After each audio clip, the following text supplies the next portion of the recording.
What's up, Cardfighters? Clark here from Vanguard Central, coming at you with a G-BT08 analysis. Stand up, Vanguard! So we've had set 8 for about a week now. It did come out October 7, and the clans respectively are Dark Irregular, Genesis, Pale Moon, Grand Blue, Gold Paladin, and Link Joker.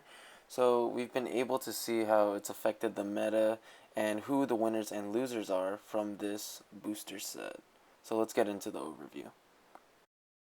Our 3 winners that we decided on as Vanguard Central are Genesis, Grand Blue, and Dark Irregulars. These clans all got viable support that has helped them become more playable, or just, added to their more powerful gameplay, like Grand Blue.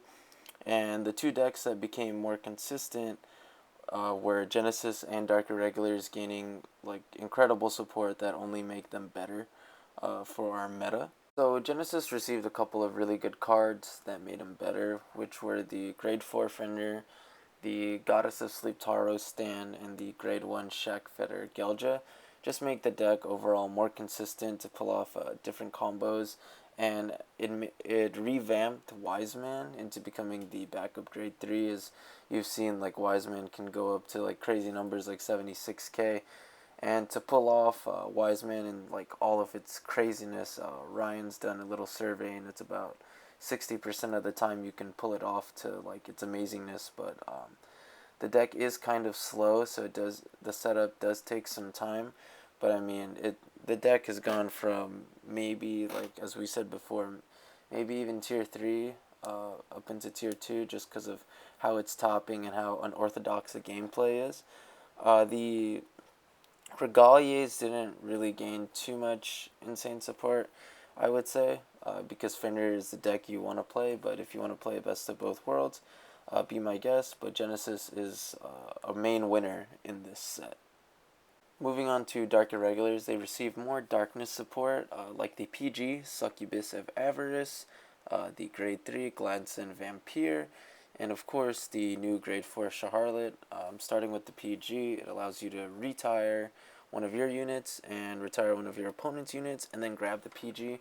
Normally in Dark Irregulars, you just soul charge the PG and it's well, there you go, it's gone. But now you're able to grab it, which is really, really cool. And then with Gladson Vampire, there's a new Grade 3 that's more reliable that you can have as a backup.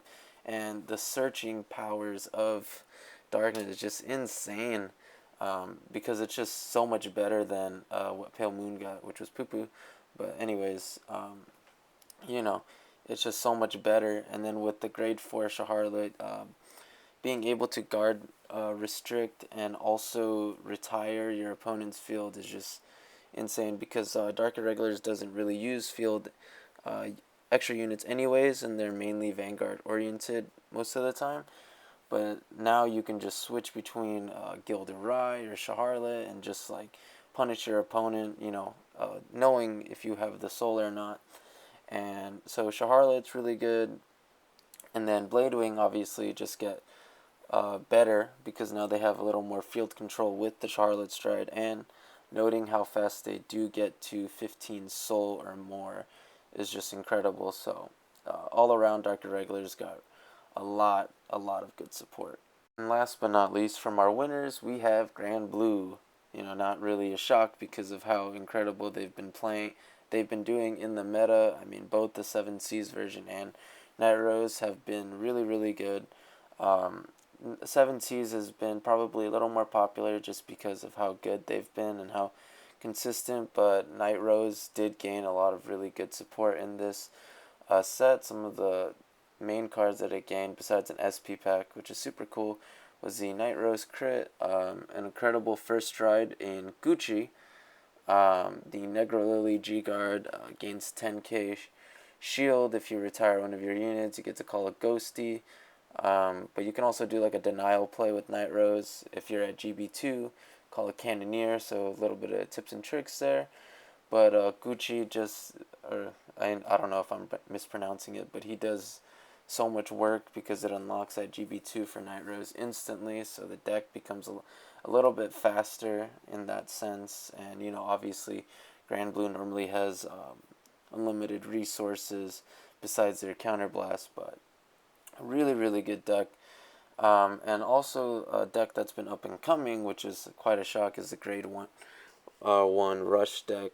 That's I believe it's 7C specific, if I heard, but it's just been wrecking havoc and causing a lot of problems because I've heard it's better than the Liberator rush deck and more consistent. So we'll just have to see how that affects the meta. But otherwise, Grand Blue just gained, adding to their already powerful nature, they gain more good support. So we'll just have to see what the Idol booster brings, because obviously they're just going to get better as well.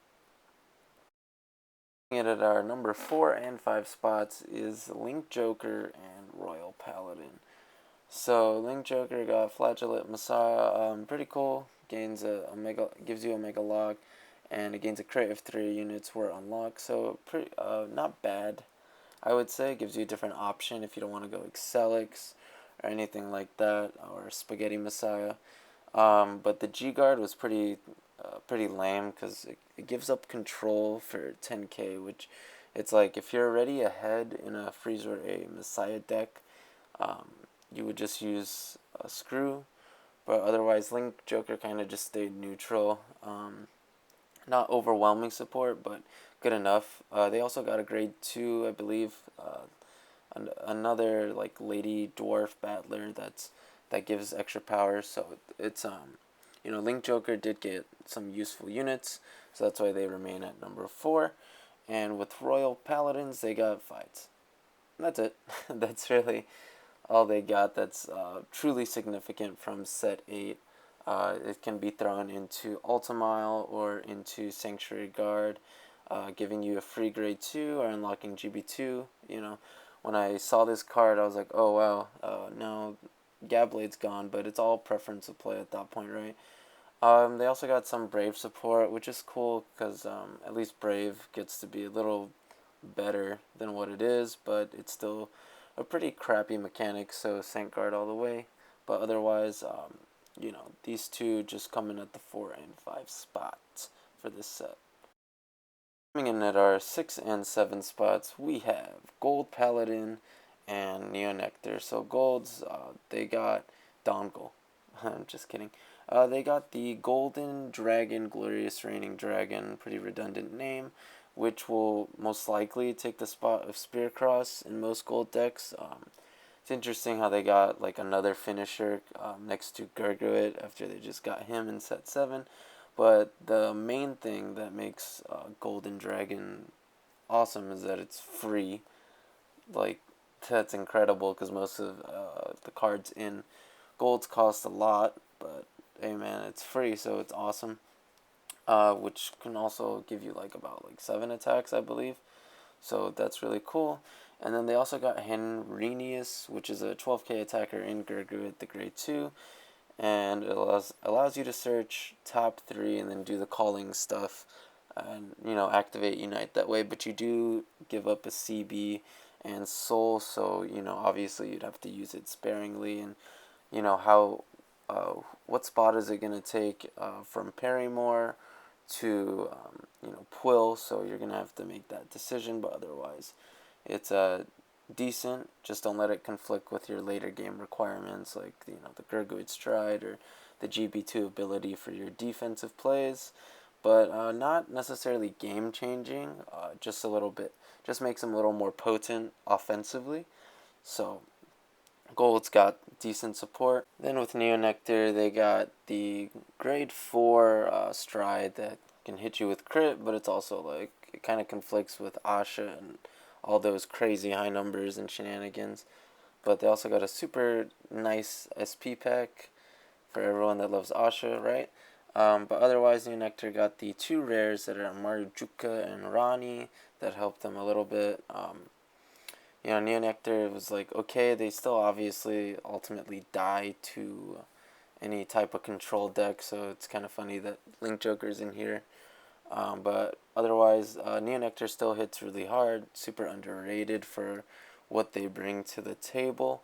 But otherwise, in set 8, they were towards the bottom losers in this set. And last but not least, we got Pale Moon. Dun dun dun. The biggest loser from set 8. Just because nothing they really got can be thrown into the Harry deck. Besides the super expensive SP pack, right? Um, I was pretty disappointed with the reveal of Prana because the art, super nice, just a waste of a skill on a card because of how tight the G zone is already with the Lunatics, with the Harry stride, with the Fighters Collection stride that is like probably the best stride in uh, Pale Moon. But honestly, I'm not even sure what to add besides the G Guard because it has Magia. Um, you know, it's really tough to say what I would want to do with Pale Moon at this point. I would just have to wait until the Idol booster. Um, but yeah, the reveal of their support was just bad because it's like, why would you want to do some of the skills that they got? Nothing that really takes the place of the more valuable cards like Periton, Mirror Mat, was it Mirror? The Dark Side Princess, or anything. So I was truly disappointed. I mean, if you guys feel the same way, let us know in the comments below, but that's just how we felt here at Vanguard Central. Enjoyed the set 8 analysis of Absolute Judgment. If you have any questions, comments, or concerns, just place them down in the comments section below. I know I'm just as shocked as you are with all the ranking changes. No, we made them, but otherwise, it's going to be interesting to see what other booster sets bring to the table. Otherwise, this was like a decent one. Definitely revamped Genesis, Dark Irregulars, Pale Moon. Sucks, I'm sorry. But otherwise, just let us know what you think. And if you enjoy these, Vanguard Central out.